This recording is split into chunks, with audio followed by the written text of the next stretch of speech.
This is a look at the phone, including its innards. It's nice to actually see a phone now where you can actually take the battery out, remove it, and see that it's user replaceable, because so many of them are now fixed and you can't even take the back off the camera. Anyway, it also has two SIM card slots, one of which is 3G, the other is restricted to 2G, and there's space for a micro SD card as well. So plenty space there, plenty slots, which is very good to see. That's the camera, and it has an LED flash as well. So I'll put the back on again now, and I'll have a look at how it all works. The back fits on very well, very easily.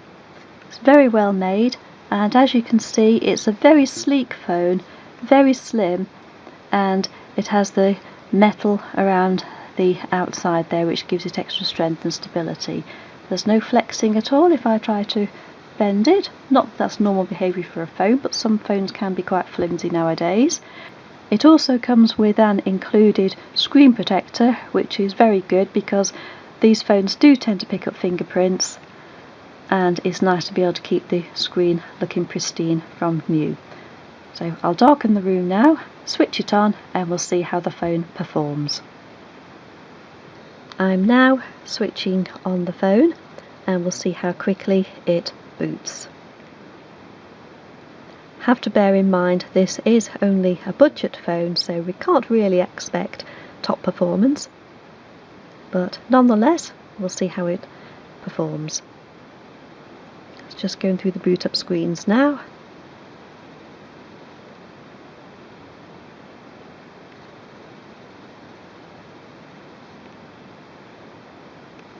And now is ready for use. I didn't turn the torch off then. Right, this is the home screen, and one thing you'll notice is it only includes the basic essentials from Android. Gmail is pre-installed, as is Google Chrome, but I'm quite happy with those because I use both anyway. This is the next screen. And again, the only things I've downloaded are Google Photos and BT Wi-Fi because I use both of those. Go back to the home screen. It's got the link for the Play Store. There's a music player, camera, gallery for looking at photos, and a variety of themes which you can also download to customise the phone to your own preferences. One thing I always like on a camera phone is the camera, but I do like to see a reasonable quality.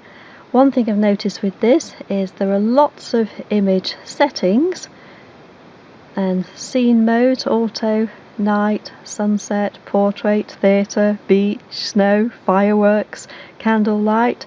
It's quite a good range there, and the same also applies to some of the colour effects as well: mono, sepia, negative, aqua, blackboard, whiteboard. Quite a good variety there.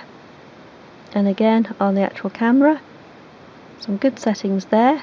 Can go right up to 5 megapixels, and the video can shoot in widescreen. I did find that the photos are perhaps not the best. They tend to look better on the actual phone screen than they do on the monitor, but that might just be a reflection of this phone having such a good screen. When it comes to video, I was quite impressed.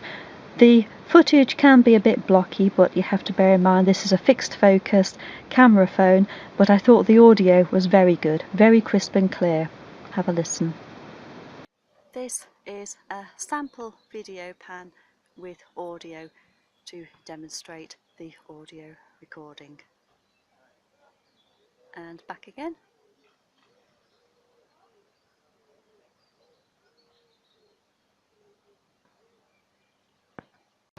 The phone also has a music player, and again I was quite impressed by this. The volume's good and the tone is good.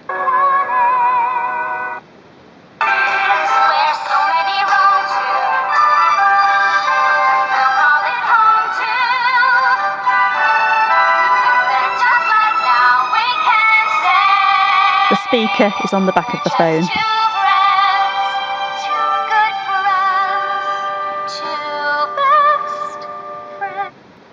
It has other features as well, of course.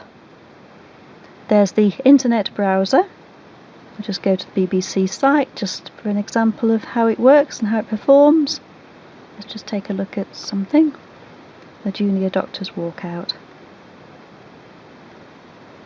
You can pinch the text in and out to enlarge it, and it will also play video nice and smoothly. The government is actually the irresponsible party here by letting the escalation get this far. At any point during the last 6 months of these negotiations and the conflict that has occurred, the government and Mr. Cameron and Mr. Hunt could... We'll just have another look at another link, again just to really look at the performance of the phone. Go for a weather forecast.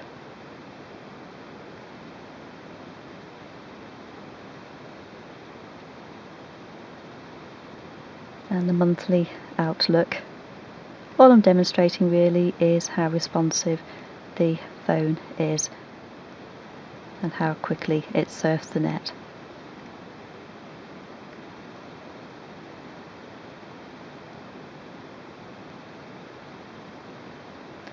Can't really grumble at that for a £49 phone.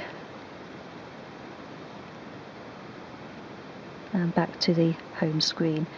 Other features include calculator, calendar and organiser, clock, of course, with alarm clock, stopwatch and countdown timers, email program, file manager to get to all your files. There's an FM radio. You need to plug in the earphones for this because they act as the antenna. There's an LED flashlight with a torch icon. Press the button and on comes the LED light or the camera flash. Quite a nice little touch. Maps, notebook, sound recorder. We've already demonstrated how well the audio recording works, but testing, 1, 2, 3, 4, 5, 5, 4, 3, 2, 1, test over.